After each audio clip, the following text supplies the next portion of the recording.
we're happy to welcome Christoper Myer here to speak about the last 3 years of research that he's done leading to his doctoral thesis on the history of TLS and SSL.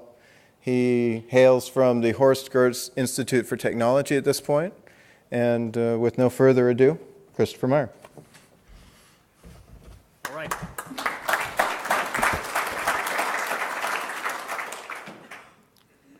All right. Thanks for the introduction. Yeah.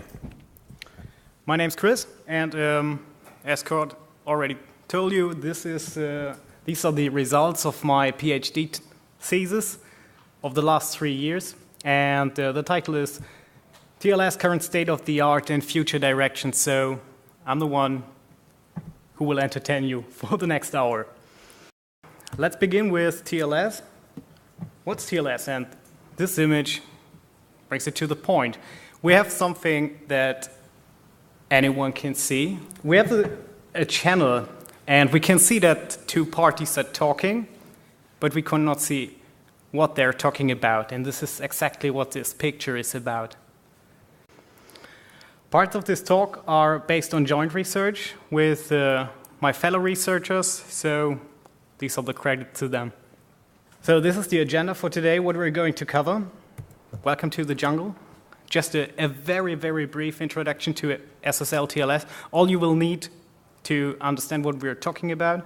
A walk through the Valley of Tears, 20 years of SSL attacks. A tale of complexity and bad code. That's what happens when you ever will have a look into the code that your applications are running on. Oracle-based attacks are back again. This is how you can exploit current SSL TLS attacks. You will learn about 2 new attacks today. The results are officially published at the Usenix conference in August, so you will get a sneak preview. Finding all the bleeding hearts.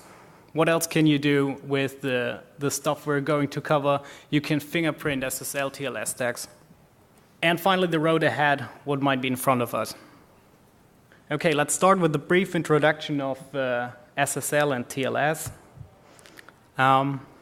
It's a protocol suite for protecting data in motion, not data at rest. So whenever you establish a channel, this channel can be encrypted, but the data moving through the channel will not be encrypted at rest. Simple. You all should know about that. This is just an example. It's a Wireshark capture. You can see the traffic plane, so we used HTTP, and the same result if you use HTTPS. You can't see anything. So these are the plain credentials of someone logging into a real web service. SSL was introduced in 1994 by Netscape, and since the introduction, it went through an evolutionary development. We have by now 5 official and 1 unpublished revisions. Why unpublished? SSL 1.0 was never officially published as SSL 1.0. There is no 1.0. This is just a timeline, and you can see that the last specification, 1.2, is still a years old, but it hasn't found its way to be fairly used, unfortunately. TLS 1.3 is currently in discussion, and we have over the last 20 years 40 attacks so far, and 2 new ones or 2 adoptions of former attacks that were thought about to be fixed that are back again. So, how's the structure of SSL? It's a layered structure. You have a record protocol. That's the base, that's the foundation of everything. And based on the record protocol, you will find the handshake protocol.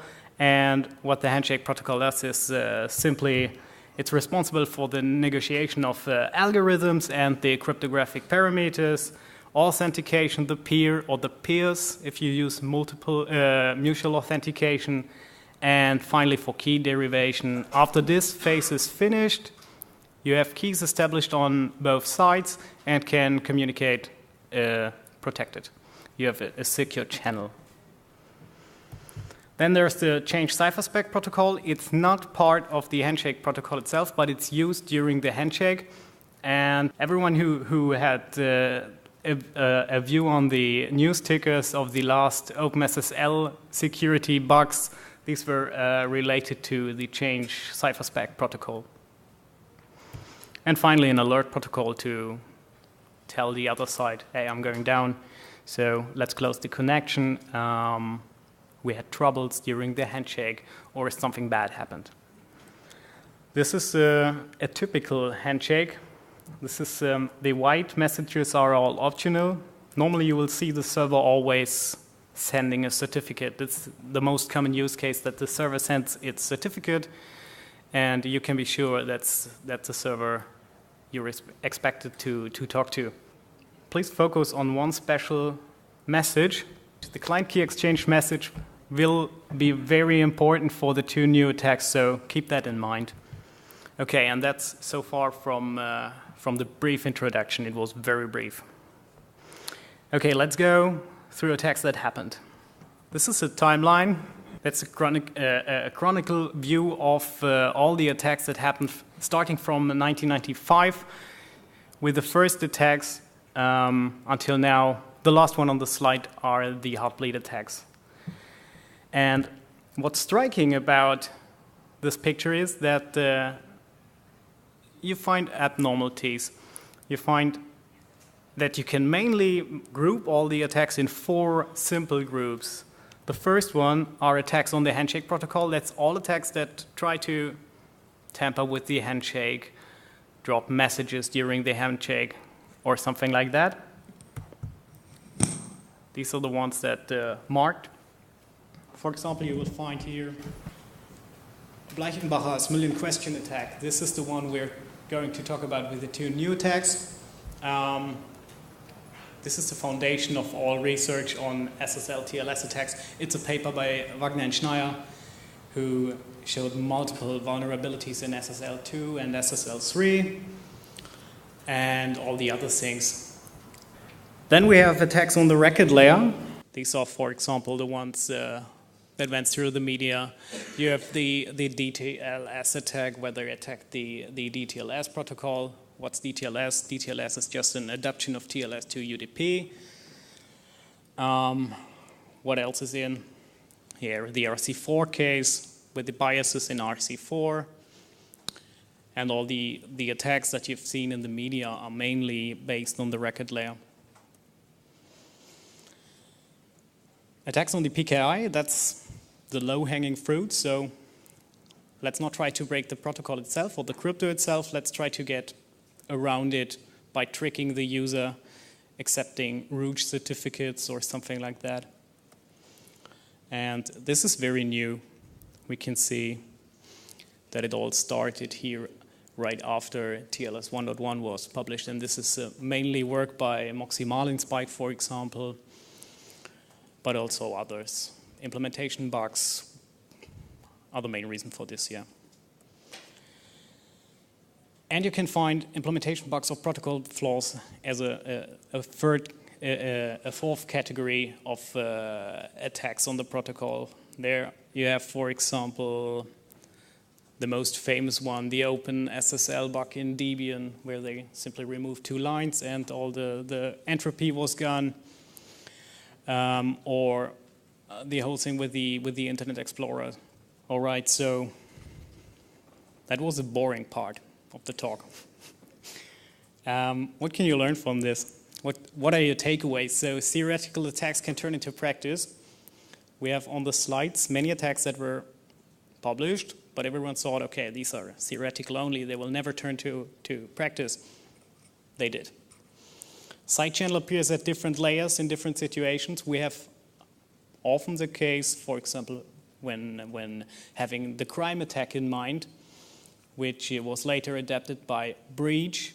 Crime was meant to be fixed by simply disallowing compression on SSL TLS, but that's not enough, because if you have a compression in HTTPS, for example, enabled, you have the same problems. This is what breach was about. Reliable crypto parameters are important, weak cipher suits, Processes must leak as little information as possible. Let's avoid the side channels that help us breaking the protocol. And specifications have to be implemented without own improvements. We have timing attacks in this chronological view, which are based on different timings when processing valid and invalid data. And these timings are caused by improvements that, for example, the OpenSSL implementers thought of would be a good idea, but they finally worked so well that you can compare valid to invalid data and conclude if the data was valid or not. Critical parts and specifications in source code must be highlighted. Again, the SSL case, the Debian SSL case with OpenSSL, if the developer had commented these 2 lines, don't remove it, they're important because all our entropy comes from these 2 lines, then this maybe would not have happened. Specifications have to be verbose, unambiguous, and technically detailed. We will come back to this later because this is the point where you can fingerprint a stack. Details on requirements and preconditions are necessary. You really have to tell the developers what is needed that this particular part of the protocol will work and will be secure. For example, ensure that the entropy is high enough, and so on. Data has to be protected, should be obvious, heartbleed. The interplay between different layers must be part of the security analysis, I think we have some, are there some guys from the academia? No. They're always, oh yeah, one, okay. They're always talking about theoretical proofs, security proofs. Let's prove this and then we're safe. Yeah, theoretically you're safe, but then you have the cases with the one like crime, when a clever guy comes up and says, okay, your countermeasure is sufficient for crime, but not for breach. When you use the compression feature on HTTP, you're screwed. Flexibility mostly means additional risks. That's right. We have multiple modes and features like session resumption, renegotiation, and so on in TLS. And that's what in the past break the neck. For example, renegotiation. For example, just a few months ago with the triple handshake, also a feature related to renegotiation. And at least always be careful and alarmed when writing such sensitive code. Let's come to the interesting part of the talk, the not boring talk. A tale of complexity and bad code. This is my feeling when I have the first look on code. Has anyone ever had a look at the OpenSSL code? Okay, a few of you. The other ones are just using it, never had a look inside. Are you convinced, the ones who had a look in, are you convinced of the quality? The code is crazy. Some parts are really crazy, and you don't understand what the code is doing. Is it the developer's fault or the people who wrote the specification that they're developing against? Was it the developer's question or the guys who wrote the specification the fault? I would say both, because sometimes developers write bad code, but at the same time, the guys who write the specifications just say, okay, that's obvious, and it doesn't matter how to react on this fault or something like this. So you can discuss about this for hours and hours. Yeah, that's the starting slide. So that's always when you look into an TLS stack, it always looks like this. And for OpenSSL, it's much more crazier because how the stack behaves heavily depends on which compiler flags you're using.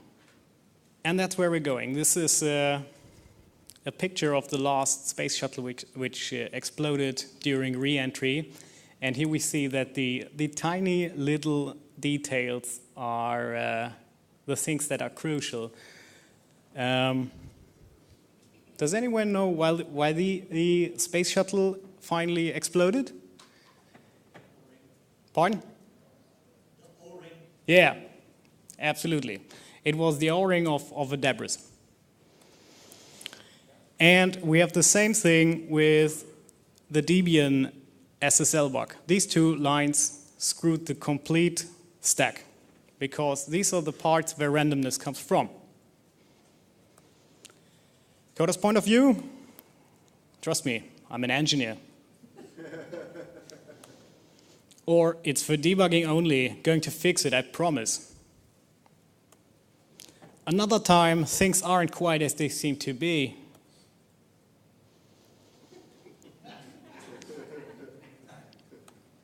Some things are left unprotected, heartbleed. Barely protected. This is the same with your credit card, with the MAAWG scribe on the back. Protected by the wrong means. Harm themselves. Or at least side channels leak secrets.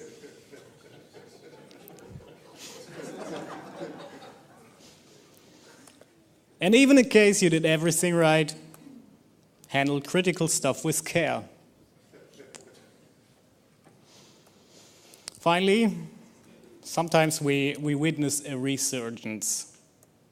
Bugs rise like a phoenix from the ashes, and that's what we're talking about. This is Bleichenbacher's attack came again and again and again, even if it was, we all thought it was fixed, but it wasn't. Okay, so let's continue. How to exploit SSL TLS attacks, and we're going to focus in this talk on Java only. Why Java? Because I'm a Java guy. Java is the stack I know the best, and yeah, that's why we focus on Java. Okay, let's start with Bleichenbacher's attack. Just a brief introduction. What's this attack about, and how's the algorithm for that? Preconditions. We need an RSA-based key exchange. So perfect forward secrecy case, DHE. This doesn't work here, all right? DHE being Diffie-Hellman. Diffie-Hellman ephemeral, all right, yeah. DHE means Diffie-Hellman ephemeral. Anyone who doesn't know about that? Okay, perfect. We need previously recorded SSL TLS sessions. We cannot do it on the fly. So we need a session that has been recorded, and we would like to break this previously recorded session. And finally, a connection to the target server. We have to abuse the target server as a kind of oracle. All right, just a basic setup. Let's say we're here, we're the attacker. We have an oracle here, a magical thing, and on this side, the server. What we can do is we can modify a message, send it to our oracle. Our oracle will start a TLS handshake with the server, and the server will output, this message was okay, or this message was not okay. And our oracle makes an analysis on the response and finally tells us your message was okay or your message was not okay. This is the basic setup of Bleichenbacher's attack. Okay. So, short recap. I told you keep an eye on the client key exchange message. And why is this so important, the client key exchange message? Because if we are in an RSA case, so the RSA case means a client chooses a random value, sends it to the server, encrypted with the server's certificate. The server uses this value to derivate keys. So if you can decrypt that message, all protection is gone because you can recompute the keys that were used during this session, yeah? What you have here is a very strict structure. It's called PKCS1 version 1.5. You always have 0002. This means encrypted RSA. You have a padding that may not include a null byte. You have a following null byte that's a separator byte. You have 2 bytes that are the version number that is currently used. These were introduced with TLS 1.0 to counter a version rollback attack. So you have here the 2 bytes, and 03 means obviously TLS 1.0. 3.2 were TLS 1.1, and so on. And finally, you have 46 bytes of randomness. This is the so-called pre-master secret, this part. And if you can get this pre-master secret in plain, you can recompute the keys. Okay. Why is the PMS so sensitive? As I told you, you can recompute the keys because here you have the complete key derivation function with basically 3 values. The client random value is known because it's included in the client hello message. The server random value included in the server hello messages. Both messages aren't encrypted at this time. And then you have the only unknown value, that's this pre-master secret. And when you put it in this key derivation function, here is a key block that comes out of it. And this key block is used during the whole communication, during one session, a single session. Okay, so we have a very strict structure. What happens if we violate this structure? We will get a different error message normally. The stack will respond with something bad padding or something like that, or anything. At least we have to, we need some kind of error message to know if this was a good structure or a bad structure. And this is what we're going to exploit. So we send it to the oracle, get a response, and based on the response of the oracle, we can adjust an interval of possible values for these for this client key message, and finally the PMS that's inside this client key exchange message. And we do this over and over and over again. Okay, how can we do this? How can we adjust this client key exchange message? It's encrypted. If we could decrypt it, then we would have solved the problem. We can't. At the moment, we can't. So what can we do? There is a nice property of RSA that helps us. It's called the RSA homomorphic property. And it says that if you have 2 messages, message 1 and message 2, and you encrypt each of them and multiply the result after the encryption, it's the same as if you would have multiplied the plain messages and encrypted it afterward.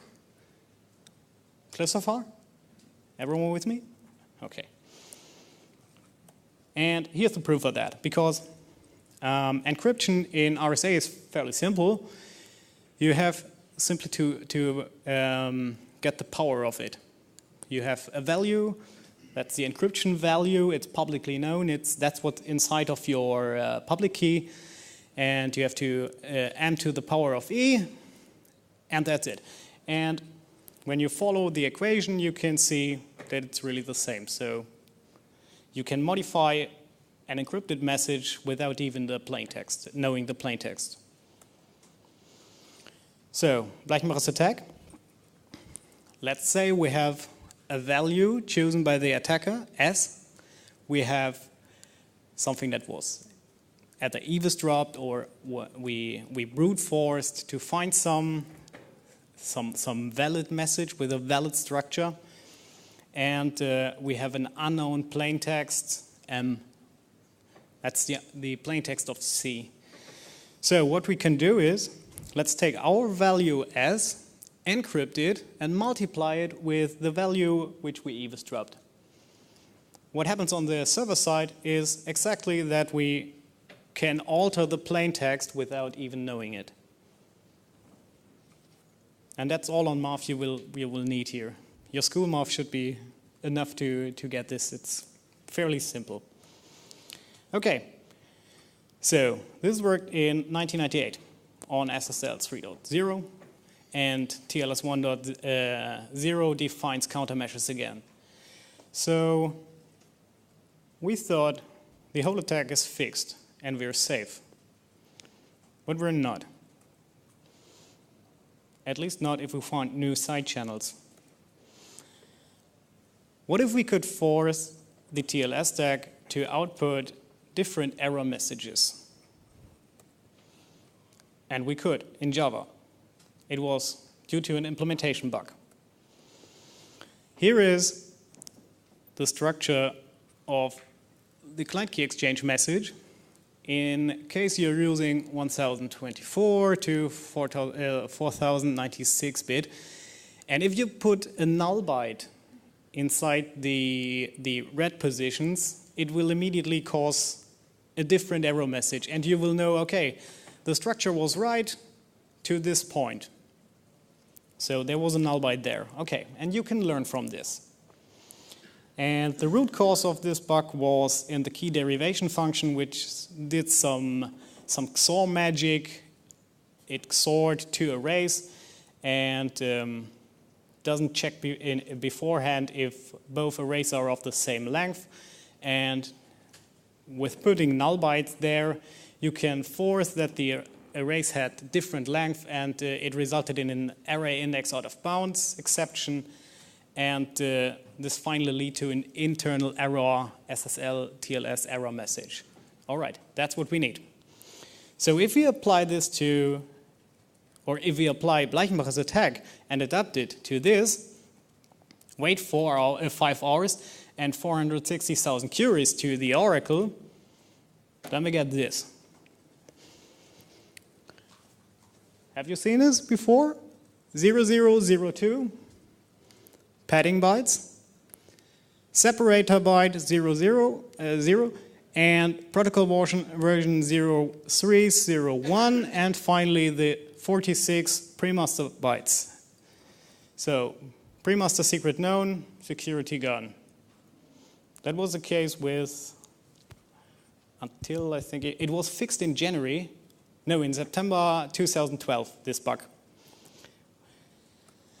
Okay, now this bug is gone. We didn't find any other cases where we can force the implementation to send different error messages.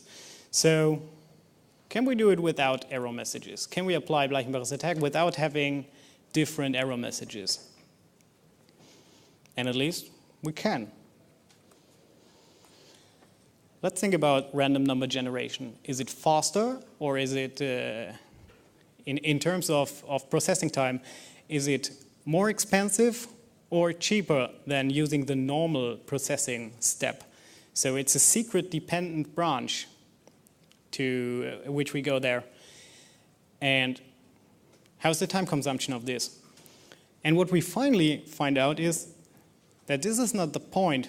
We can find some timing differences in OpenSSL and in Java, but both are not sufficient to exploit it because they are too unreliable, too noisy.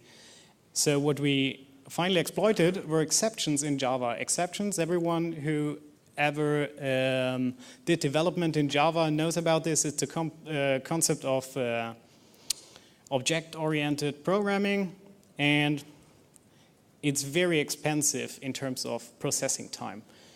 So we did the following. We set up two machines. This is our attacker, our attack module. There's the complete logic for the Bleichenbacher attack, for the algorithm.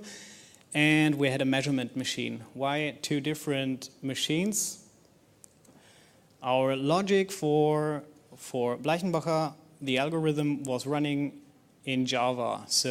And we found out that the Java stack introduces a lot of noise on the machine. So you can't measure time with Java in that granularity that is needed. So what we did was we patched Matrix SSL to measure the time, put it on a separate machine, stripped down the whole machine to the really bare Linux, and send a modified message to the stack opened a TLS connection with the server, and started measuring time. When we send the first client key exchange message, we start, when the last byte leaves our machine, we start the measurement, time measurement. And we stop it when the first byte of any response goes in. So we have the time period between sending the client key exchange message and getting a response. And our Oracle sitting on this machine could analyze this time set and finally put out a yes or a no. We adjusted the intervals and did it again, and again. This is just one of many graphs where we have, this is the invalid secret, the time consumption that it takes for the invalid secret, and this is the time consumption for the valid secret. So you can see there are exceptions to be thrown, and these are computationally expensive, so we see a longer response time. And this is sufficient to mount the attack.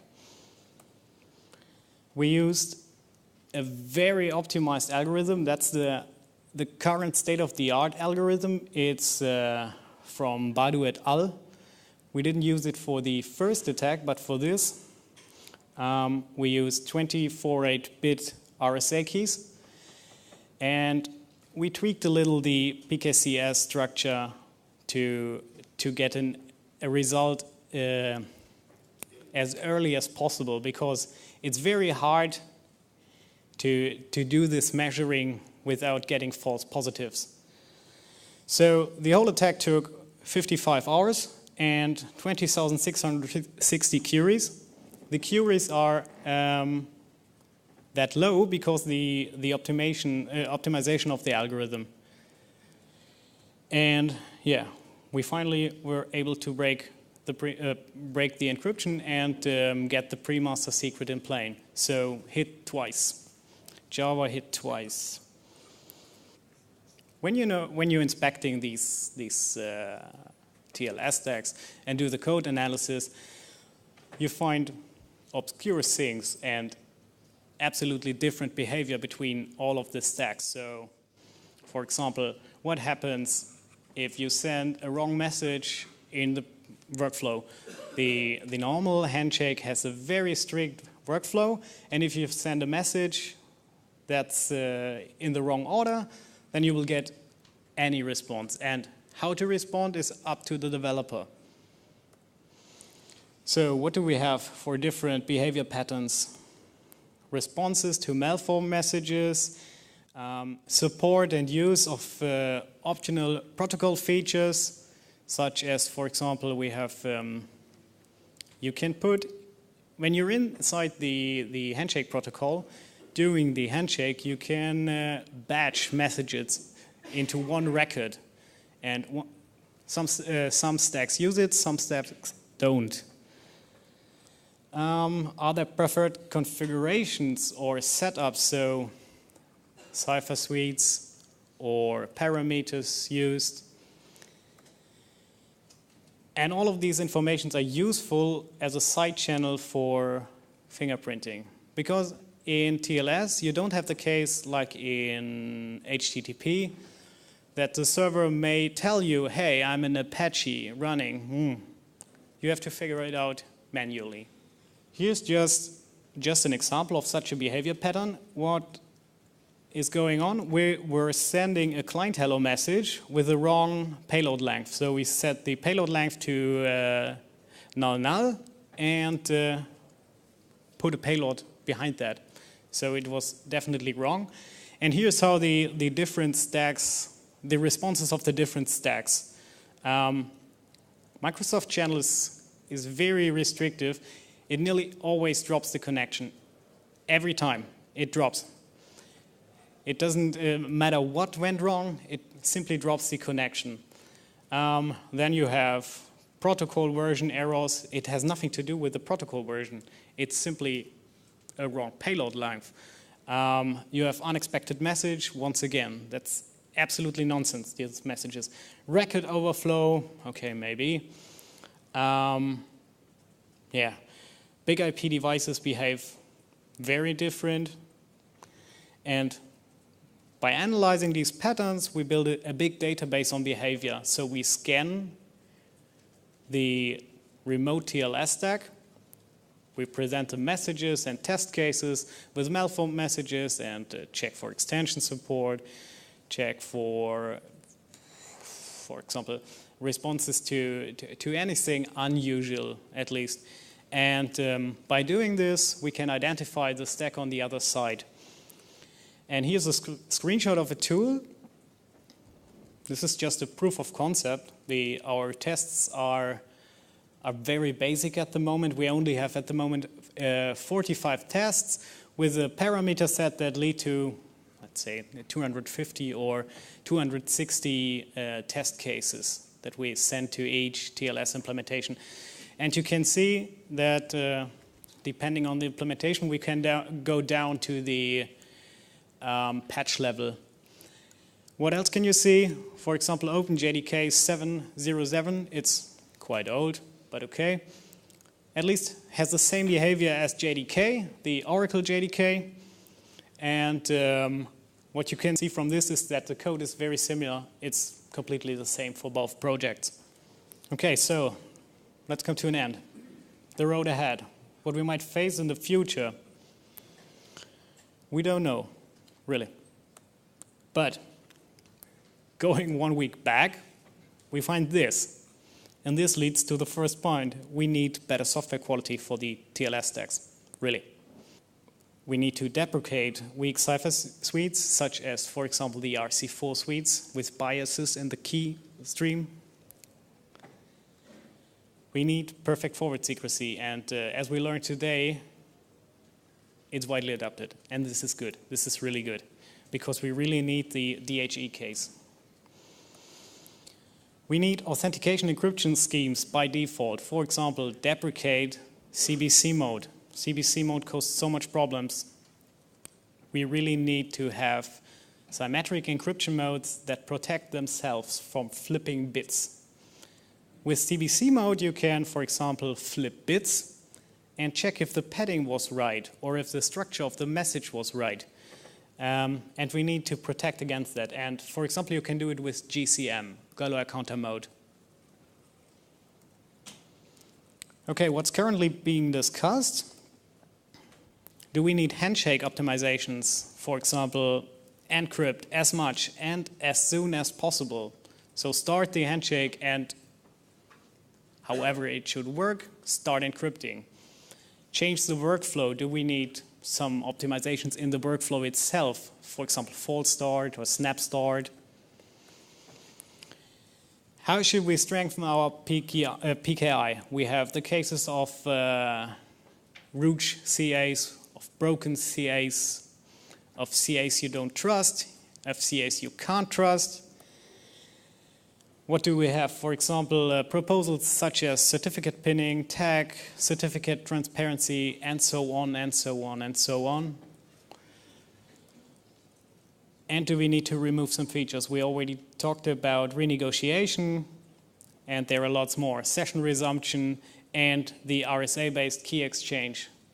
So remove the RSA-based key exchange in order to prevent such attacks like Bleichenbacher's attack. Remove RC4, remove CBC. And so on. Okay, so, and I think I'm perfectly in the time for some questions. Oh yeah, this slide is interesting.